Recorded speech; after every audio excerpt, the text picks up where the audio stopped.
More agitations trail APC leadership zoning arraignment of the National Assembly leadership positions as Senate President aspirants today took a protest to the National Working Committee of the party in Abuja. And President General of Ohaneze Indigbo, Chief Emmanuel Unwayawu, today presented a passionate appeal to President Buhari to release Nnamdi Kanu before he exits office on the 29th of May.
Stay connected to the world with Channels TV Podcast and get all the trending stories. Simply log on to channelstv.com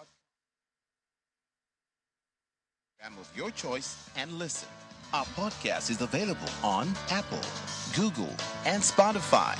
Tap the expertise you trust. Touch the stories that touch you. Anytime, anywhere. Our website, channelstv.com, has more information on our top stories and others. Subscribe and watch Channels Television's live stream on YouTube and other social media platforms using your mobile device browser. Or download the Channels TV app for Android and iOS devices from their respective stores. You can also watch us via your smart TV platforms on Apple TV, Android TV, Fire TV, and Roku. Channels Television, ubiquitous.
drops of rain, individuals and groups innovate, birthing ideas that might make the difference in the conversations and action to fight climate change and the negative impact of man's activities.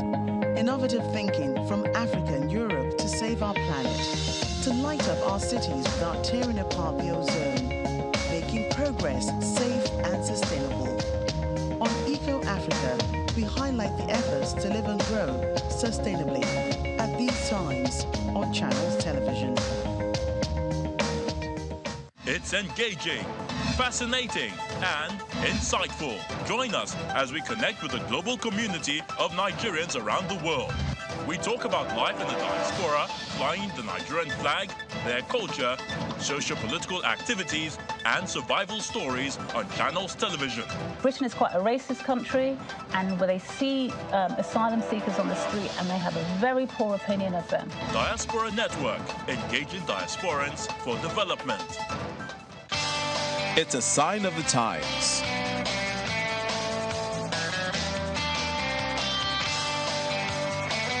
A reflection of conversations from the streets to the halls. Interesting collection you have here. Thank you. That get to the walls. If they could talk,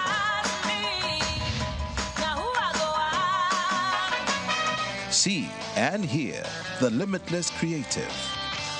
So I think the moral of it is that when you make a vow, you must ensure that you fulfill it. On Art House.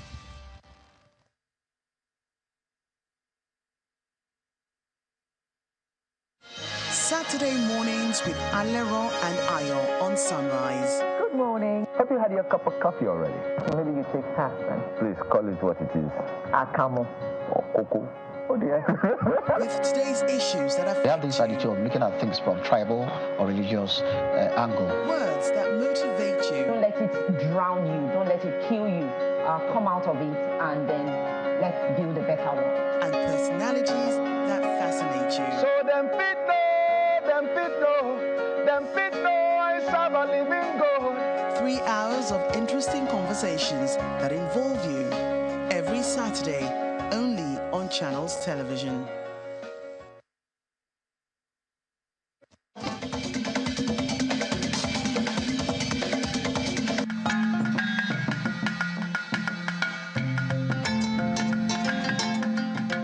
Triumphant tales of female figures on the African continent from the ancient to modern period is being displayed by Efo Yofo at the Alliance Francaise in Lagos.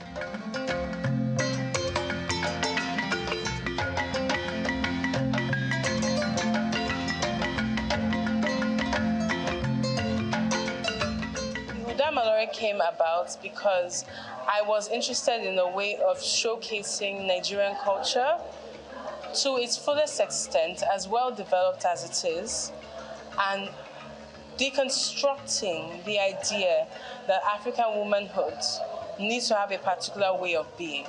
What I mean by that when I say African woman needs to have a particular way of being, we're told that women are supposed to do this activity or that aspect. That's our womanhood is very contextualized for us. We're not the ones given charge of it. So for me, it was really important to have this exhibition and show that you can be whatever you want to be and you choose your own adventure in your life.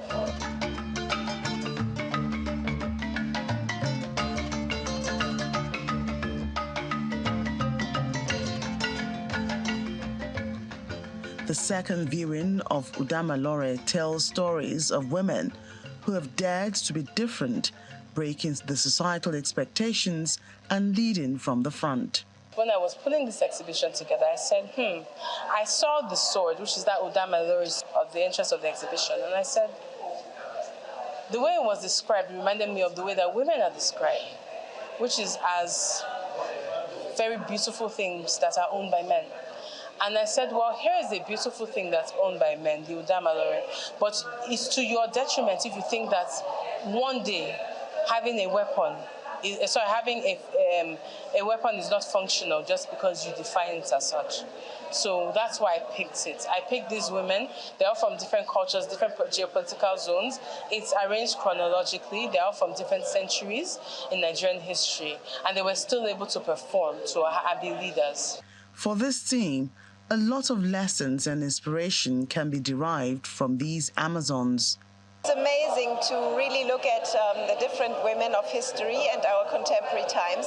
I knew about Moremi before, I knew a bit about the others, but I learned so much today because there are several stories I had no idea about, and I loved how the artist is putting together like a historical version of it and a contemporary version of it, so that you see like how these women were important in history, but also how much they matter for our contemporary times. So I'm absolutely excited about this exhibition. I think everybody should come and see it.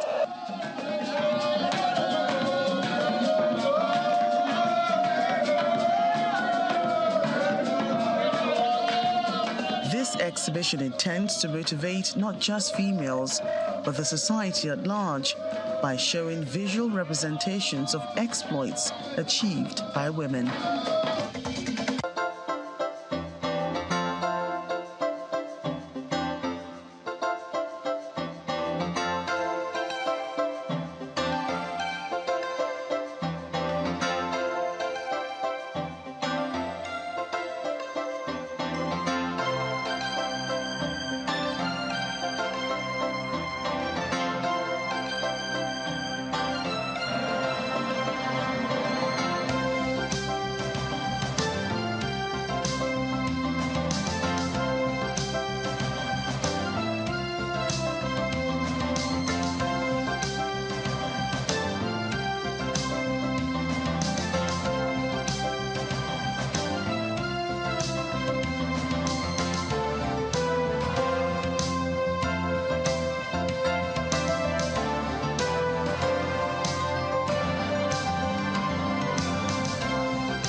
Contestants for the speakership position of the 10th National Assembly from the All Progressives Congress stormed the national headquarters of the party for a crucial meeting with the party's National Working Committee. And that is where the language... They are led to the meeting by the Deputy Speaker of the House of Representatives, and the issue on their mind is the zoning arrangement for the seat of the Speaker. What makes you think that what you have done will stand the test of time? I don't know if it's on political lineage. I think I'm a better person in terms of lineage of Aswaju family because I came under AC from 2007 until when we had the merger. I've served you as deputy leader of the House. I'm now serving you as deputy speaker of the House of Representatives. If you are going to do anything, what makes you think that we're not qualified? We are not against our leaders. But if we should sit down and say, okay, sit among yourself and pick somebody you know you can work with, it's easy. It's easy. But the person the Speaker is trying to even pick, there are some of our colleagues in the same assembly that even don't know him, sir. 5 of the aspirants were at the meeting, and they want the party to do something about the situation to avoid past experiences. If not, sir, because of the integrity of the members of the State Working Committee, the real language in our letter is that we are rejecting. We are rejecting what is in circulation. It is unacceptable to us. We are independent bodies, sir. National Assembly cannot be turned to be like a Federal Executive Council where you pick whosoever you want to pick for. It can't be run like that. If we stuck our neck and lost lives in defense of our party, and when it is time for reward, I believe it is the state that has delivered that should be given the right of first refusal, and not the excuse that was being.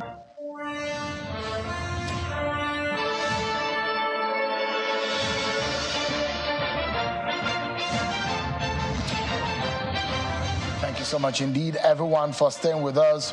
We sincerely apologize for the delay and the outage in reaching out to you since the top of the hour.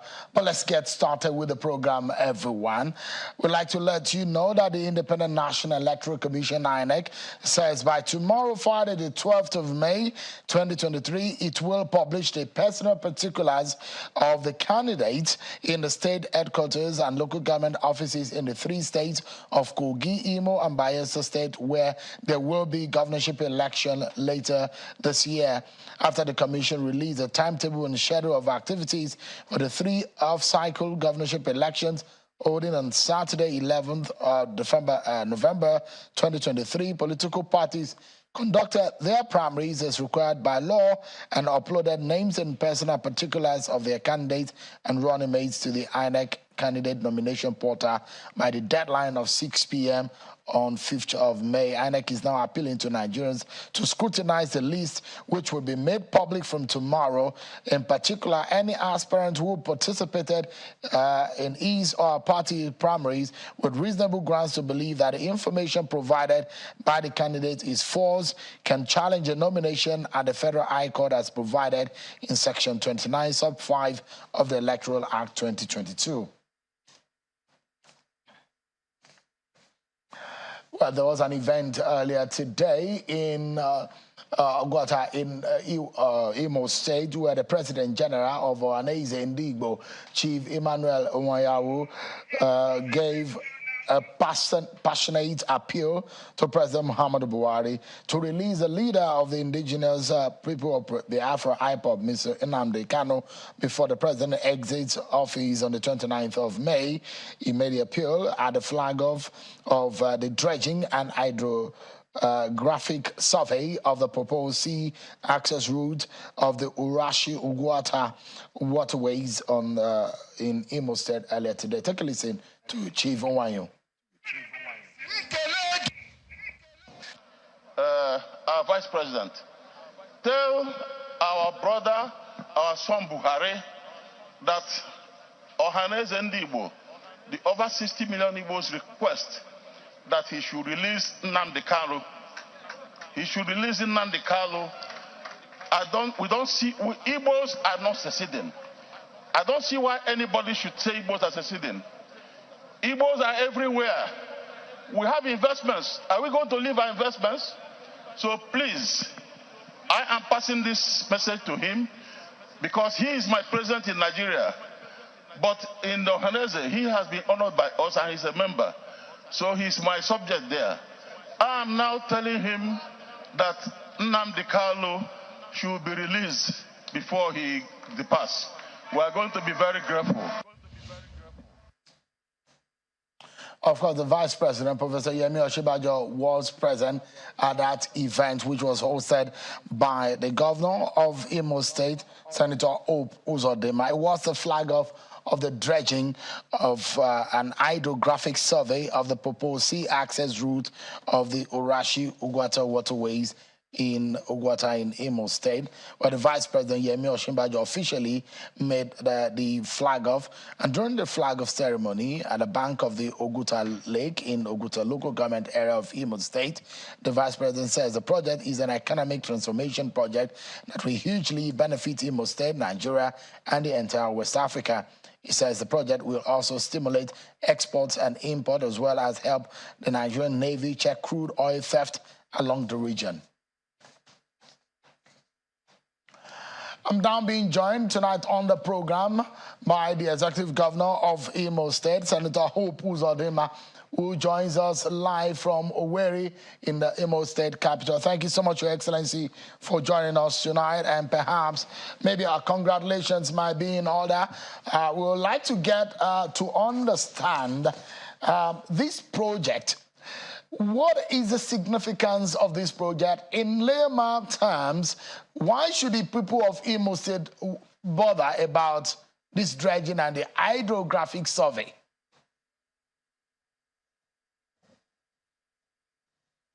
Thank you, Sean. Thank you very much.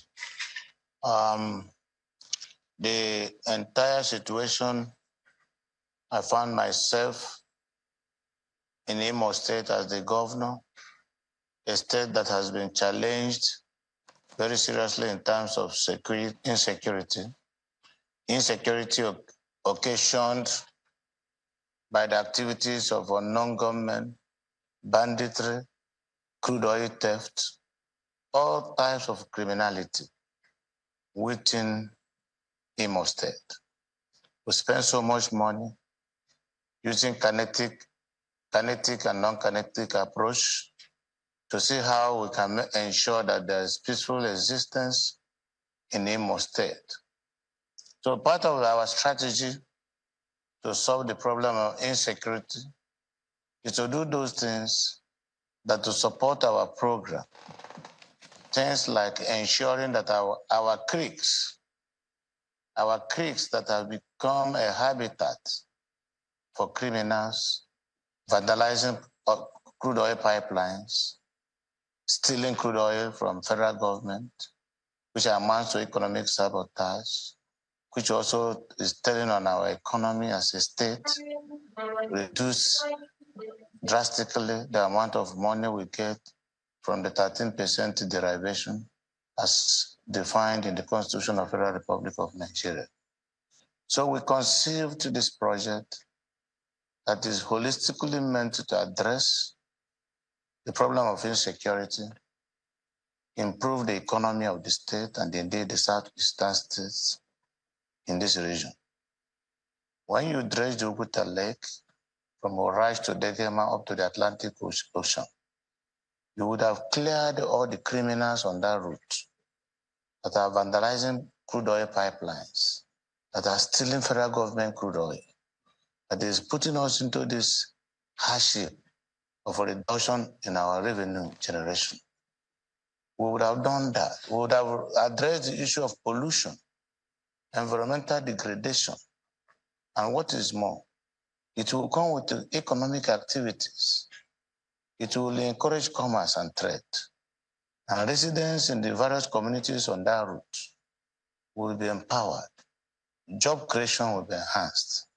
Our young boys and girls roaming the street for lack of what to do will gainfully be employed. So it comes with, apart from addressing the insecurity in the region or in the state, it will also come with job opportunities, reduce unemployment, empower our people, and enhance our revenue generating capacity as a state. But, so for me, Governor, the project is multifaceted. Okay. So how much will this cost Imo State in terms of Naira and Kobo?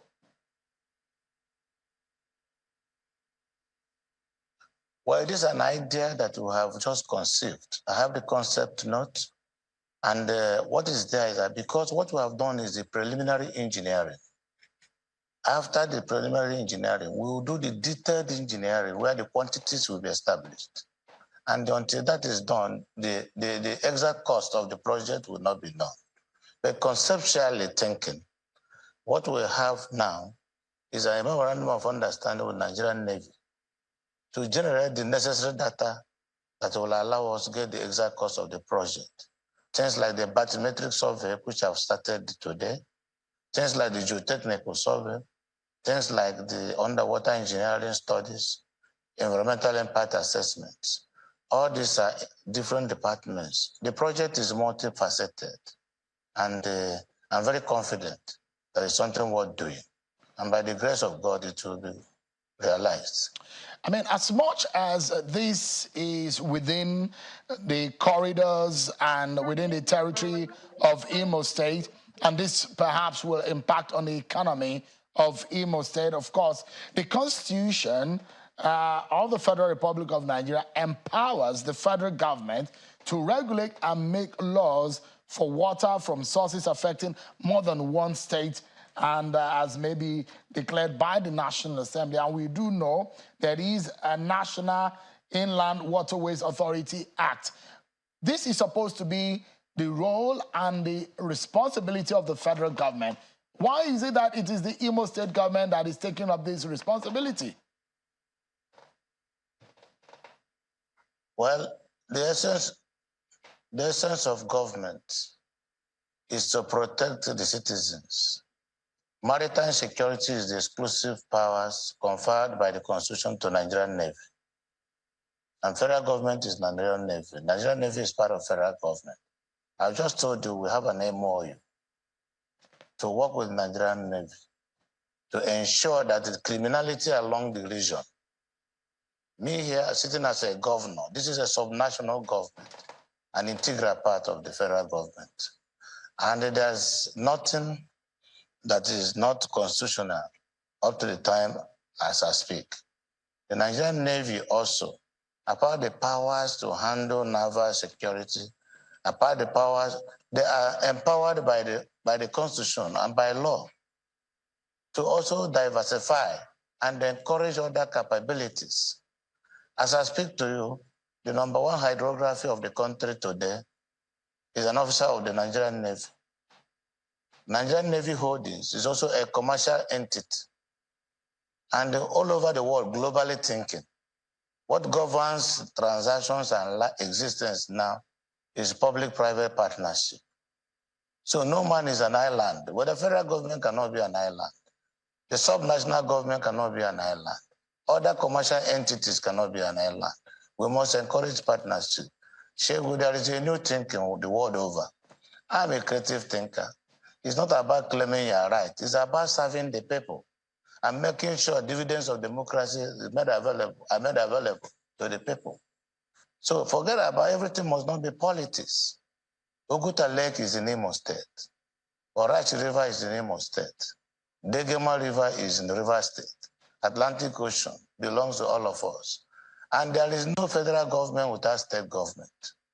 We are the same one and same thing. So what we are saying is that we are collaborating with the federal government to ensure that we have to make life more meaningful for our people.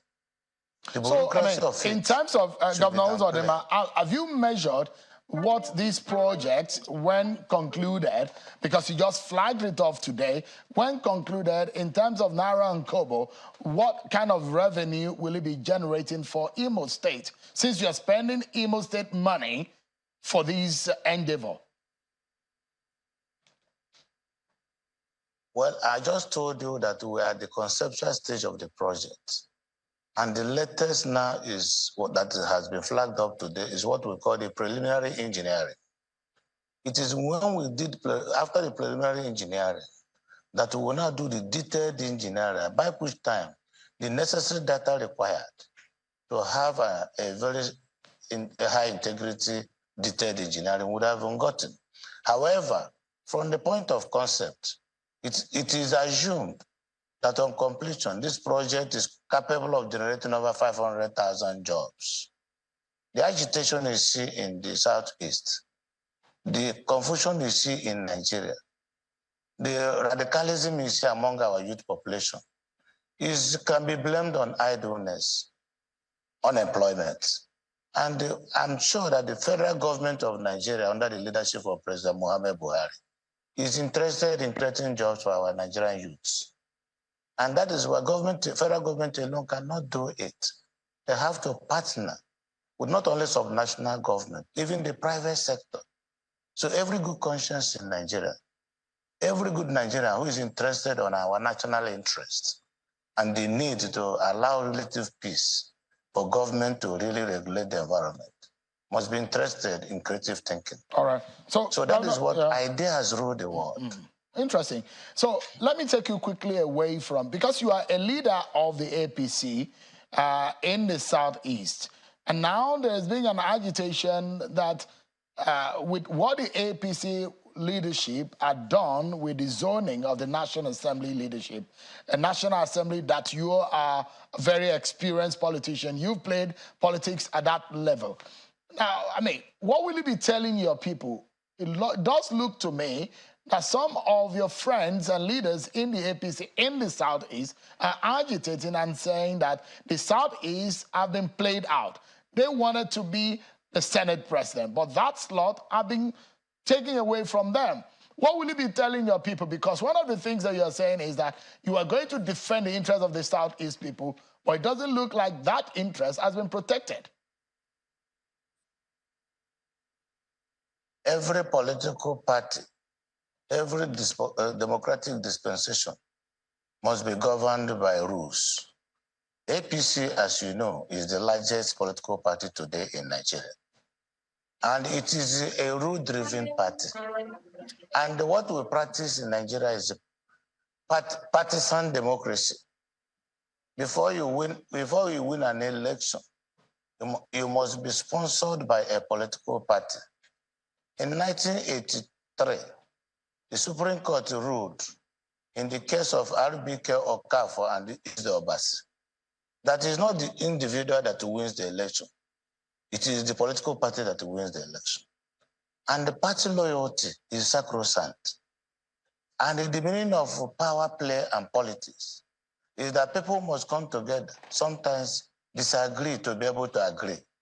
APC has internal mechanism for resolving differences in our various political positions. So nothing unusual has happened. People are free to say how they feel.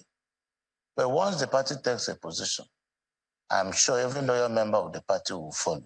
So, I mean, your colleague governor, apologies, Senator Ozodoma, your colleague, governor of Ondo State, had come out to say that the zoning arrangement released by the party is a skewed arrangement. Do you buy his own argument? Do you see it from his own perspective? Listen, we cannot begin to dance by the market square. What is important is that because it's a very large family, we will have divergent opinions and views. But at the right time, we will all come together to be able to agree. And once we agree, we'll move forward. I don't want to blame my colleague governor, neither will I want to blame anybody. But everybody has done that is saying whatever he's saying as his opinion. The views of individual views will be collected at the appropriate time. And the leadership of the party will look at these things, process them, and take a decision. And once that decision is taken, we will all follow. Well, I mean, do you think that the Southeast should have the Senate presidency? Do you think so? The position of who gets what in a political arrangement like political party is a decision of the leadership of the party. And we have processes through which we will arrive at a decision. Our president now is president-elect. The current president, President Mohamed Buhari, by 29th of this month, power will change hands. And that is when we enter the new dispensation. People are free to consult. People are free to aspire. It is not a crime. People are free to desire to be something.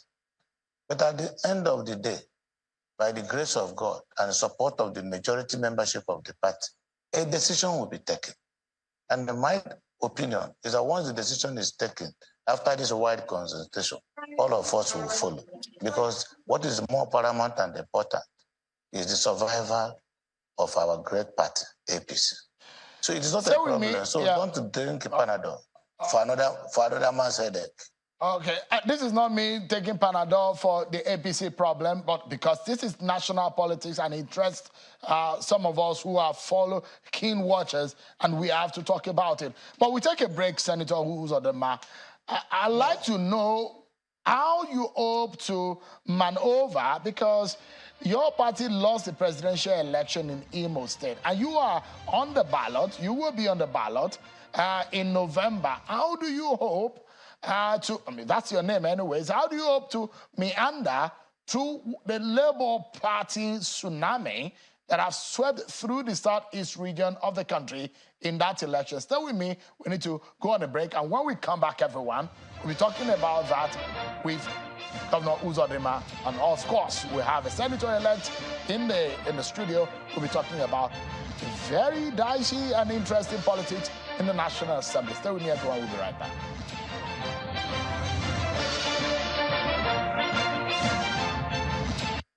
Right Honorable Ahmed Idris Wasi, CEO and Deputy Speaker, House of Representatives and Member-elect, 10th Assembly cordially invite all members-elect and other stakeholders to the official declaration for speakership and unveiling of 16 years legislative track record and 10th Assembly agenda.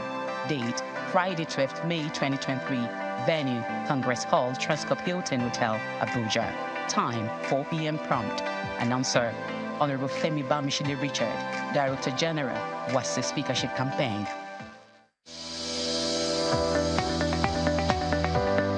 The Duchess International Hospital opened its doors in October 2021.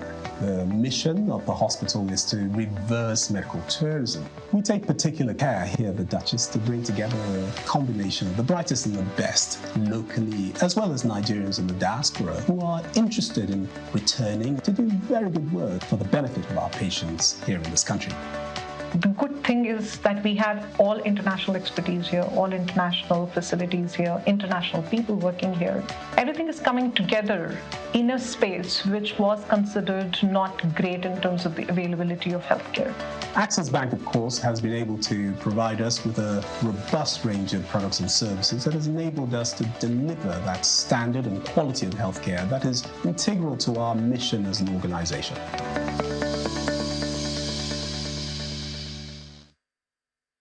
The National Assembly, in conjunction with the National Institute for Legislative and Democratic Studies, NILDS, is organizing an induction program for members-elect of the 10th National Assembly. Batch B, 14th to 20th of May 2023. Venue, International Conference Center, Abuja. Distinguished senators-elect and honorable members-elect are required to come along with their certificates of return for proper documentation and accreditation at Transcorp Hilton Hotel, Abuja, on the 14th of May for Batch B.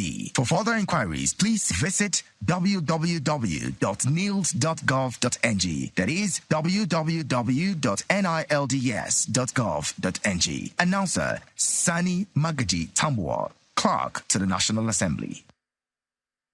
You are cordially invited to a one-day roundtable dialogue on nation building and democracy titled The Imperative of Participation, Equity and Equitable Development of Northern Nigeria, coming up on Friday, May the 12th, 2023 at the Ariwa House Banquet Hall, Kaduna State. Time is 9 a.m. prompt. All participants are expected to be seated by 8:30 a.m. The objectives of the roundtable discussion is to highlight and deepen conversations around roles and the place of Northern region in strengthening Nigeria's democracy and fostering nation building through key players and partners of the region. For inquiries, call Ibrahim Ayuba on 080-222-9972 or Honorable Yaya on 080-3390-3332. This event is powered by Democratic Research Institute, DRI, towards excellence in governance. Right Honorable Ahmed Idris Wasi, CEO and Deputy Speaker, House of Representatives and Member-elect, 10th Assembly cordially invite all members-elect and other stakeholders to the official declaration for speakership and unveiling of 16 years legislative track record and 10th Assembly agenda. Date, Friday, 12th May 2023. Venue, Congress Hall, Transcorp Hilton Hotel, Abuja. Time, 4 p.m. prompt. Announcer, Honorable Femi Bamishile Richard, Director General, Wasi Speakership Campaign. Thank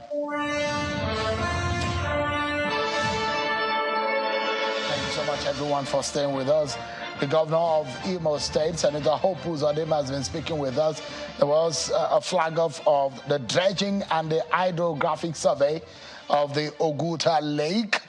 to the Atlantic Ocean. He was telling us about that. Let's turn back to him and get our closing moment on some of the issues that we're talking about. I mean, elections are coming. By tomorrow, your names and some of your other colleagues and contenders in the race in Kogi, Imo, and Bayelsa State will be officially published.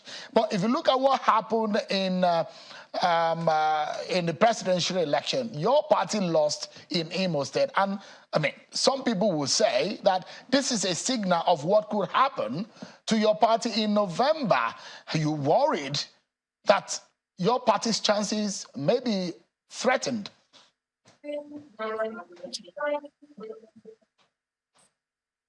Well, first of all, my party did not lose election in Imo State. I don't know what you mean by that. Otherwise, if I understand what the situation is, we had an election February 25th. And in Imo State, we produced 2 senators out of 3. We produced 4 members of the House of Assembly out of the 7 concluded ones. And the next week, which is March, we produced 25 members of House of Assembly out of 27. Is that how to lose an election? And what is more, politics is a dynamic thing. A day can mean eternity in political and power calculation. Only 2 weeks ago, 4 members of the House of Representatives of PDP decamped to APC. What does that got to tell you? Does that mean our party is going down or coming up? The process of building a political party is a continuous thing. And the decision on who will win election and who will not win will be taken by Imo people, the voters here. So we are getting ready, trying to talk to our people, trying to serve them better, to believe in us the more, so that we'll be able to win our election very easily. And so far, Senator Uzodimma, the Labour Party had over 360,000 votes in the presidential election this year. Your party had just about 66,000 or thereabout. That is a loss to your party. But I mean, if you are on the ballot for the November election, what would you be telling them? And why should the people of Imo State be looking into your direction? Presidential election in Nigeria is not calculated and used to assess the result of gubernatorial election. In a presidential election, the result is called according to the number of votes cast in Nigeria. And the number of votes cast in Nigeria, APC won. At the governorship election, the result will be based on the number of votes cast in Imo State. And until that is done, nobody should beat his chest and say he is going to tell you this will be the result. But I'm trying to give you indicators pointing to the fact that the APC is the party to beat in Imo State. That the APC has done so well that there is already an exodus from other political parties coming into our great party APC. Only 2 weeks ago, 4 serving members of the Federal House of Representatives left their party and moved into APC, their PDP to APC. It means there is something attractive on the current design performance of APC-led government in Imo State. You know the 2 major factors that greeted the last presidential election, that of tribe, ethnicity, and religion. I don't want to go into that. That is what we are calling Sulam. But it is my responsibility, your responsibility to create better awareness for our people. So we can begin to think Nigerian, act as Nigerians, and then behave like Nigerians. So it is not about where you come from or which religion that you go to. We are looking for leaders who have the capacity to serve, who have something to offer, who are pan-Nigerians. Senator Uzodimma, would you say you have such characteristics? Would you say you have those traits that you are describing tonight? And I was asking, why should the people of Imo State look in your direction? Have you served them? Have you delivered? Have you performed to the point that they should look into your direction? Just a few minutes ago, you asked me, why am I going to do dredging when I know it is the work of federal government? But you forgot that you were here when I commissioned the Owerri Road. dualize 35-kilometer routes, properly lit up, commission the whole of Kigwe Road, dualize 59-kilometer routes. But we're now about to commission the whole of Omaha Road. All these are federal government roads, but I have used state resources to repair and construct all these roads, because these roads will be used by Imo State people and the other residents. It is not about whose role it is. It is that there must be synergy and collaborative agreement between the federal government, all tiers of government, whether it is local government, whether it is state government, whether it's federal government. Government is one. And in any event, what is democracy? Government of the people, by the people, and for the people. We have to leave it there. Taxpayers' money to bring optimum benefits.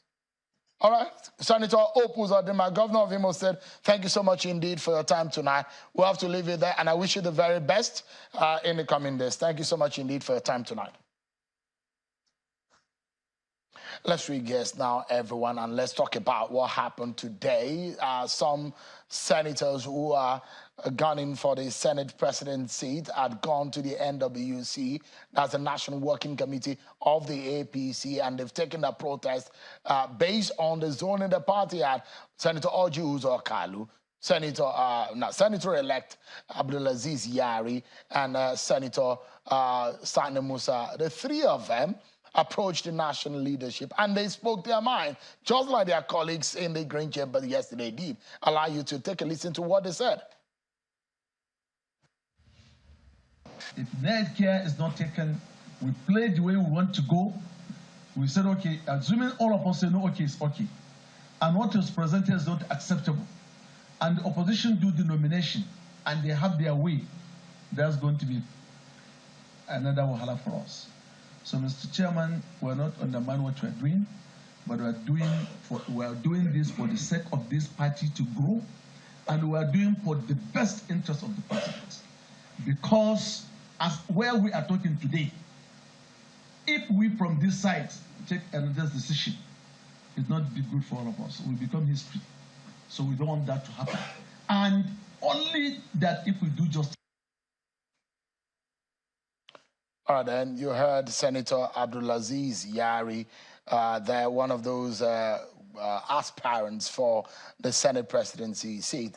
Let's now talk about these and what this means. One of the 109 senators that were senator-elect that will be in the 10th National Assembly is Honorable Sunday Karimi, who joins us live here in our studio. Thank you so much, Honorable. Indeed, what a time in your party. You saw those agitation yesterday, today is going on. And those who have said this might consume your party, this is a very false political test for the president-elect Bola Tinubu. Do you think that this might consume your party? Sure. Thank you for having me. The agitations that are still ongoing is normal in a political setting. And let me tell you what the president-elect and the party leadership is trying to do is to get it right from the beginning. You see, getting it right, though. Yeah. Let me remind for a matter they've described as injustice. How would you sidetrack two major regions, North Central, totally out of the equation? Your name was on that communique that was released by the North Central Caucus, saying there is an injustice being meted out on the North Central, for example. The Northeast, totally out of the equation. Oh, they have the president, vice president-elect. But again, how would you have Northwest occupying the Deputy Senate presidency and the House Speaker? Is that getting it right? Okay. Yes, my name was on the list. When we started the agitation from North Central, before the party came out with its position, we all agreed that a Deputy Senate president to be sown to North Central. But the party, in its wisdom, came out with the position. And let me tell you, for 8 years, between 1999 and 2007, Southeast had the Senate presidency. Between 2007 and 2015, 12 years. David Mark, 8 years. Bukola Saraki, 4 years. North Central had the Senate presidency. So the party in its wisdom felt, look, we want to do a thorough work. We want to do balancing. You know, when our president-elect chose a Muslim as running mate, it was a troubling time for the party. But the president-elect is interested in balancing the country. He's interested in making sure that all religion, ethnic group are well taken care of. And in his wisdom, with the wisdom of the national leadership, they said, look, the Senate presidency should be zoned to the south and a Southern Christian. And they opted for South-South, with the fact that Southeast had opportunity of producing the Senate president for 8 years. Not just that. The last election, either one want to believe it or not, APC performed woefully in Southeast. And they felt, look, okay, let deputy speaker be zoned to Southeast. Why South-South take the Senate presidency? And who is the highest rank senator senator-elect in South-South today? Senator Apabio. So, I mean, if that is your argument, Senator-elect Karimi, and for those who will think that is very faulty. I mean, if you're looking historically speaking, there are those who will tell you that the Northwest had under Speaker Salisu Buhari, Kano State, Gali Naba, Kano State, Aminu Masari, Katsina State, Aminu Tambuwa, Sokoto State, Yakubu Dogara, Bauchi State. These are all from the Northwest region of the country. Yakubu Dogara is from Northeast. Northwest. Northeast, apologies, Bauchi. And you will look at it, you have Masari, you have Galinaba, you have Tambuwa, you have Salisu Buhari, and then you look at it, you had President Buhari from the northwestern region of the country. You had late President Yaradua from the northwestern region of the country. So how do you then defend that historically? Because you are looking at the historical perspective, that those who are of the school of thought that kind of argument is untenable. Look, what? Because you have to look at the present scenario that is playing out. If you say Southeast did not perform for the APC, too well, what about the North Central? Didn't the North Central come through for your party? Listen to me. North Central, we strongly agitated for Deputy Senate President. But the party came out with a position. Does that mean the position is right? Look, after the party came up with the position, we met the North Central Caucus of Senators-elect, and there are different opinions. Some people said, look, with this position, let's agitate for some fighter committees to be zoned to us, so that we can still use that to impact positively on our people. Some felt, oh, let's ask them to give us the SGL, the secretary... To the governor of the federation. To the Has that governor been of the agreed federation. on? The party is looking at that direction of picking the SGF from North Central. But that's within the executive, looking at the National Assembly. Looking at the National Assembly. When was the last time you've been in the National Assembly? You've had your time in the national experience in the National Assembly. When was the last time you have two regions occupying two vital roles out of 4 presiding officers' role? Let me say something, Sean.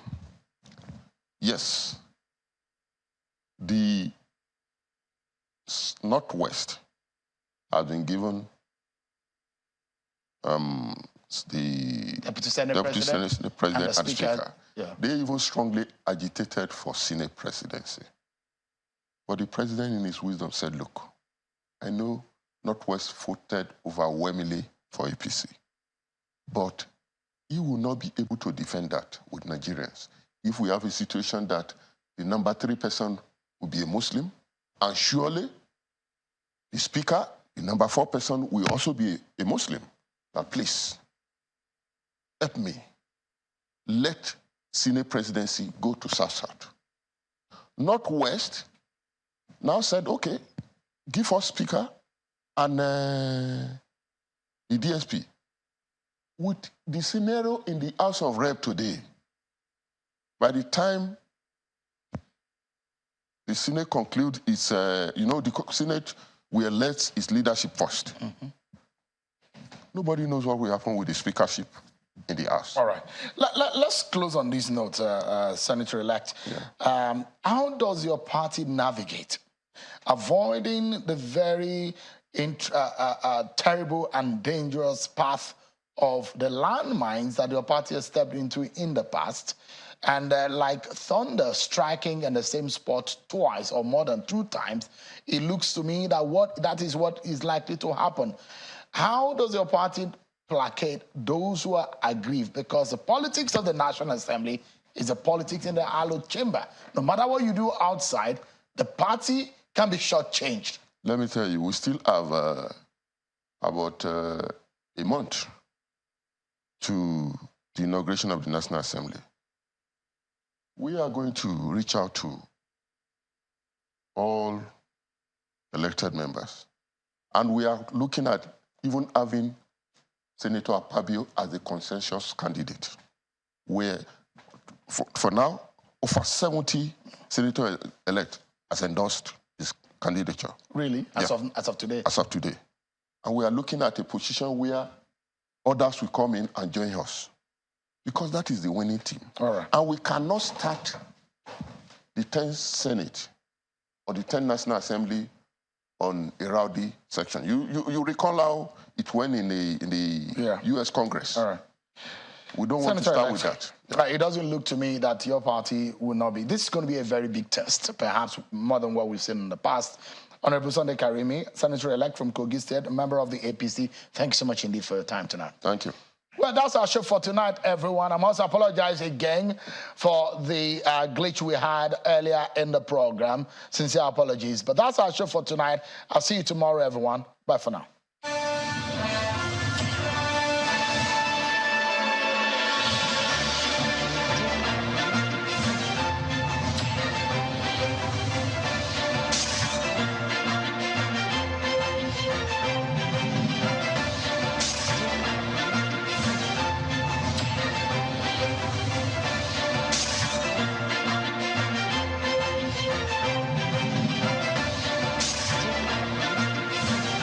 Stay connected to the world with Channels TV Podcast and get all the trending stories. Simply log on to channelstv.com, click on podcast, select the program of your choice, and listen.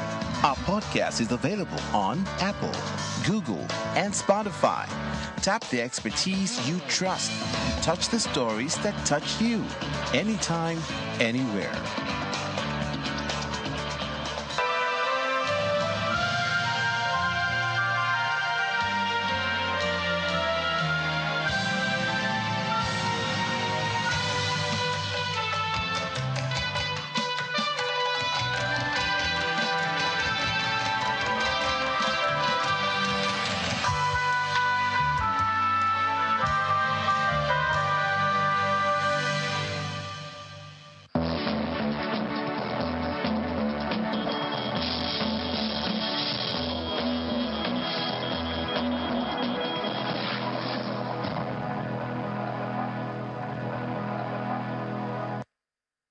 And thanks for joining us. Welcome to News Track. I'm Millicent Walker. These are some of the stories and reports we're tracking this hour.